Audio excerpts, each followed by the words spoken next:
Hello and welcome to the latest in our series of Our Lockdown Stories, which is a series of short videos in which I'm interviewing some of our KLS members about their time as a KLS member and about what they've been up to in lockdown over the last few months.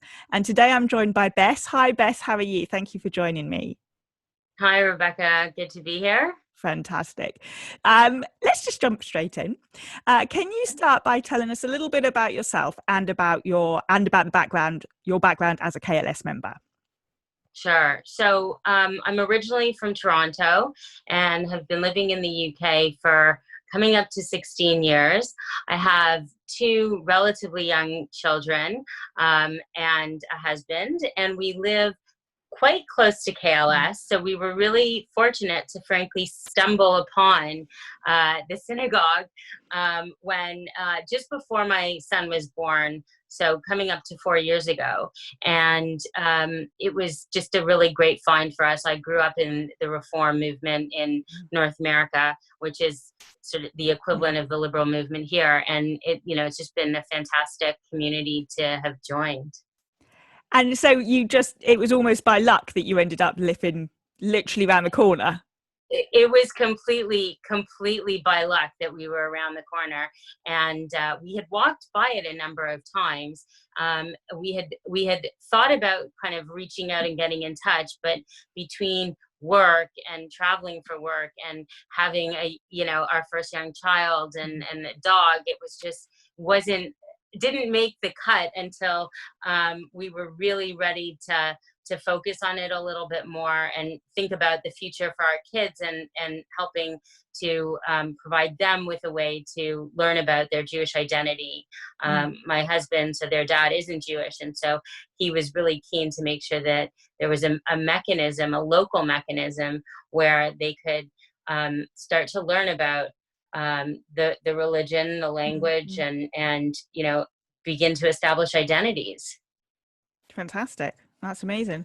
And can you tell us a little, I'm sure we'll get back to that as well when we talk more about your involvement, but can you tell us a little bit about what your experience has been like in lockdown over the last few months?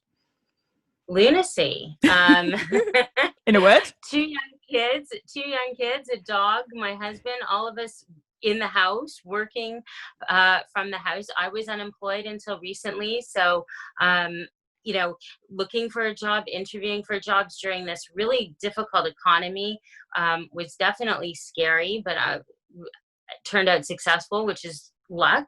My husband's been working from home since early March. My daughter, who was in year one, been at home since then as well. And, we've just been in a real low key kind of existence for 5 months, coming up to 6 months now. And it's been, my family's in Canada. We were supposed to be in Toronto right now in August for my niece's first birthday. And, missing out on those types of things and seeing my parents and my sister, that's tough. That's tough. And it's okay if you kind of don't think about it on a daily basis, but then when you kind of look back and you're like, there's so much that we've missed. It's hard, but you try for the kids to be upbeat, to focus on what they do have, a new climbing frame outside, each other, all of those sorts of things. We try to focus on the upside rather than the downside. Yeah, sure, absolutely. And during that time, what has your involvement with KLS been like? So it's been especially when I wasn't working, the one constant in my life, because I'm on the council. And early on, when I was being very careful and sort of near shielding, frankly, I was working with our KIT, the Keeping in Touch folks, to reach out to other members of the community who were also in lockdown themselves and shielding, and so that's been good. And more importantly for my daughter, we've had the continued presence of Beitenu, the religion school in our family. So when all of the other activities that she was involved with in school and everything ceased, the teachers from Beitenu kept everything going via virtual classes.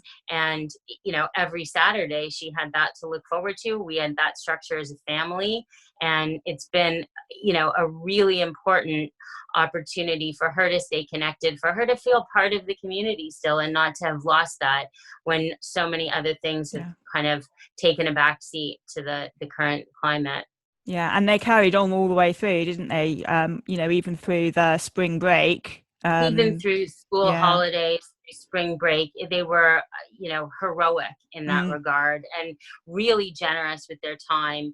And it was, randomly shouting out Hebrew letters as bingo games were happening on Saturday mornings. My daughter's not quiet, for those of you who know her. So we were all involved in that as a family. But the teachers and Carolyn, the head of it, were just really strongly supportive of the kids through that time, and in turn, as a result, the families. It's hugely appreciated.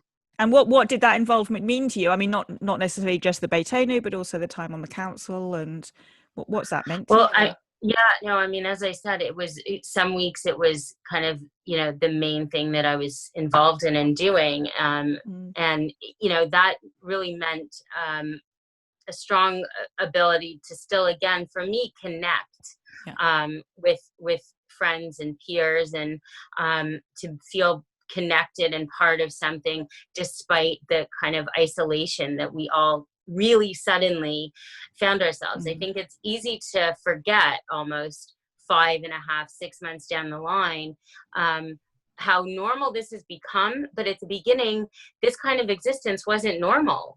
And we were all struggling. We didn't know what day it was. We didn't know what week it was, what month. Now I don't even know what year it is. But, it was such a jarring experience when it hit originally.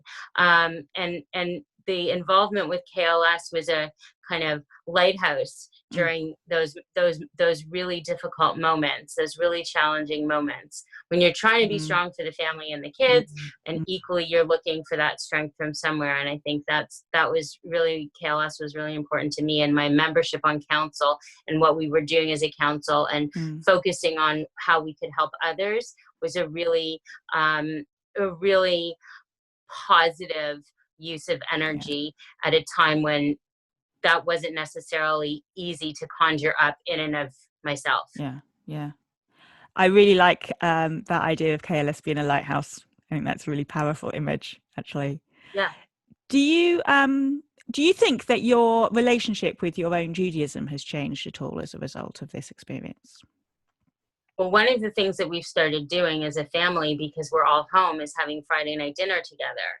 So we do the candles, we do all the prayers, we got a challah, and we all eat together. Whereas on a typical Friday night before, when we were at work and we would be getting home too late for dinner with the kids and all of that. So that's been a change, and that's been a positive change.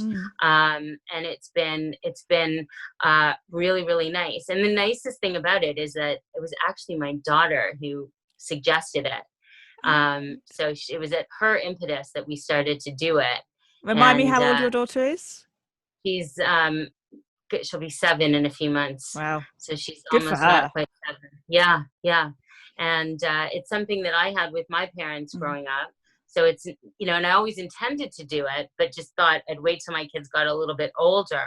But, we're home, we're around now, so why not? Yeah. So that's one thing that's been really, really nice, that's really, focused us as a family in terms of, how we relate to Judaism. Oh, that's brilliant. That's brilliant. And what would you say you have learnt during this time? Learned? Oof. I guess I've learned that I'm probably more resilient than I would have thought. I think I also learned that the work that I've done on my own resilience in the past is worth it and paid off in spades. And, I think you also learn that some of the things that you you know, would focus on in the past maybe aren't quite as important, whereas other things you can kind of realize are really priorities and really things that you want to get back to doing, like being able to travel and see my family, which is before it was, you know, going to Toronto was sort of, you know, it was good and I got to see everybody, but it didn't feel the same as going on a holiday, for example. Whereas now, you sort of thinking, actually, you've got to flip that around in your head, because actually the priority is being able to see my family and being able to be there in person for some of the time over the summer. And so a little bit of rejigging of priorities and just how you frame things in your mind about what's important and what's not. Yeah, that's a really powerful message. And again, something that's come out quite a lot, I think, through these interviews is, you know, like I say, you just realize what it is that's important. And again, I love what you said about the resilience as well. So important. I think a lot of us discovered that, you know, we've got maybe more than we thought we had. And, you know, it's when you have to demonstrate it, isn't it, that you find out if you've got it or not. Exactly. It's like that sort of flexing a muscle that you don't really usually use, but actually when you go to use it, whoa, it works. You know, it's there. It didn't forget what I taught it. Yeah. Thankfully. It's exactly like that. Yeah. Well, that's a really positive place to wrap up, Bess, I think. And thank you so much. That's been really, really interesting to hear about your time. And I love the idea of you having the Friday night dinners now at the instigation of your nearly 7-year-old daughter. I know. Who will be running KLS within the next few years, I think. If not sooner. Absolutely. If not sooner. Yeah. We're all prepared. Anyway, thank you so much for joining us. And stay tuned for those of you who are watching for more interviews in our lockdown stories. Bye-bye.